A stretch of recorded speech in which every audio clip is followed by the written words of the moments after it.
Hey everyone, it's Luke here from LT Gaming and welcome back to the channel. You ever get that desire to sit back in a space cockpit and just fly? I've been replaying Star Wars Squadrons lately, yeah, just a single player, and having an absolute blast with it. Tight dogfights, cool ships, that full face HUD immersion. And then I stumbled back into a massive mod for X-Wing Alliance and it reminded me how much I miss that golden era of space combat sims. The ones where you weren't just flying, you were piloting. And right as that nostalgia hit full throttle, I remembered a game from the space list we just put out, and it seems determined to bring that feeling back with some serious depth under the hood. This is Hunternet Starfighter, a cockpit MMO dogfighting sim that's been quietly evolving through its devlogs, and today we're diving in. At its core, Hunternet Starfighter is an online, skill-based space combat sim with a twist. It's not just about dogfighting, it's about supporting a war. You're a pilot in a persistent universe, picking sides in a civil war between the Earth Alliance and United Colonies. You'll fight over territories, mine asteroid fields, haul cargo, and even command capital ships. That has to be the #1 most requested thing I hear in a space game. People want big ships, and I do highly recommend X4 Foundations if you're into that. I have a really great mod from a galaxy far, far away to feature in X4 very soon, so keep an eye out for that one. Everything in Hunternet Starfighter feeds into a living, breathing supply economy. Every win, every loss, every destroyed fighter, it matters. But this isn't a sandbox like Elite Dangerous, it's more like a foxhole in space. A never-ending war where every ship, every torpedo, every ton of fuel has to be mined and built by players. The dev's first love when I talked to him was the original X-Wing on DOS, and you can feel that DNA in everything. This is a cockpit first game through and through. If you've ever wanted a blend of Squadrons, intensity, and X4's freedom with a bit of DCS World Sim purity thrown in, this is that weirdly compelling middle ground. You can dogfight like it's your job, sure, but you'll also mine asteroids with precision drills, deliver resources to your faction's carrier, and build new fighters in the field.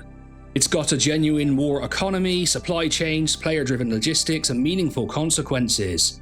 Fleet strength isn't infinite, it's earned, built, and lost. The immersion here goes deep. The game has full sim hardware support, joysticks, pedals, throttle quadrants, even VR, eye tracking and head tracking. You can bind, tweak and dial in your controls mid-flight without ever leaving the cockpit. It's built for sim pilots and it's been tested by a community that knows how to fly. And visually, it leans into a minimalist, low-tech sci-fi style.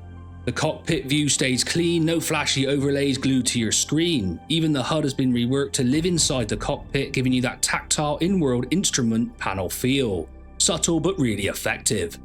The recent devlogs have brought some major changes, so if you checked out Hunternet a while ago, now's the time to look again.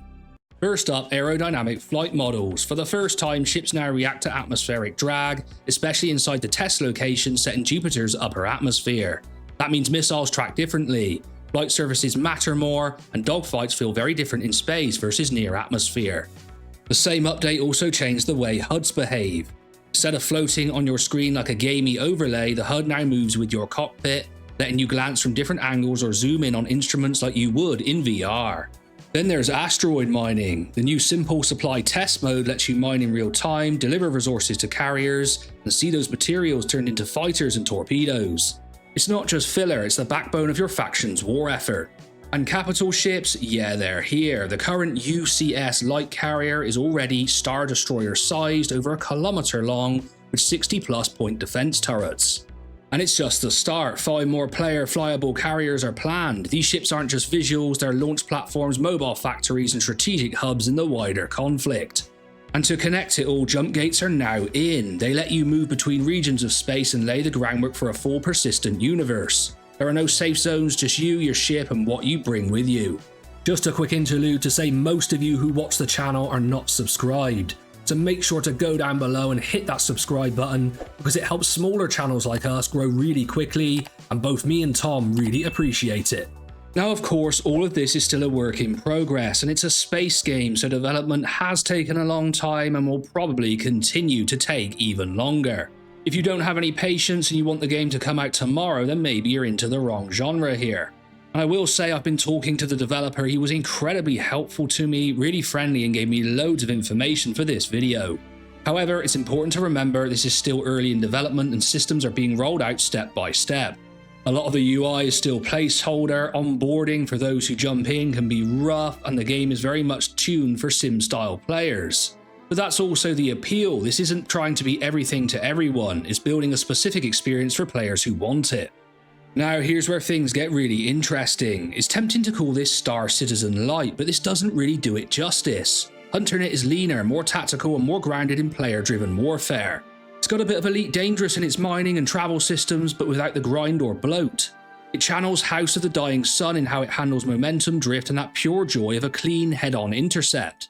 Honestly, it might be the closest thing we've seen to a DCS-style space sim, where G-forces black you out, FA off controls demand real finesse, and every maneuver matters. It also shares DNA with X-Wing Alliance, especially when you're launching off a carrier deck, fighting to protect logistics ships, or dogfighting inside a war zone that someone had to build with mine fuel and torpedoes. And if War Thunder ever went 0G and gave you carrier control, it might look a bit like this. Then of course there's X4 Foundations, which I'm playing a huge amount of lately, maybe due to this one mod that I can't stop playing, but I will say that's probably a bit of a deeper experience. They've got a bigger team and everything over there, but hey, it's always great to have new titles that challenge great games like X4. Here's the kicker, you can wishlist Hunternet Starfighter on Steam right now. The dev is very active on Discord with regular community playtests and detailed devlogs. You can also back the game via hunternet.gg to support its ongoing development and gain access to updates as they roll out. It's one of those projects that lives under the radar, but it's clearly built with care, passion and a clear goal. And if it all comes together, it could be something really special. So yeah, if you're obsessed with space sims like I am, Hunternet Starfighter might be exactly the kind of game to keep on your radar. It's raw but ambitious, tactical but immersive, and in a sea of space games chasing trends, this one is quietly building something meaningful from the cockpit outward. Don't forget to like, subscribe and drop a comment if you've been tracking this one or want to see a full list of the best cockpit dogfighting games perhaps. LT Gaming, out.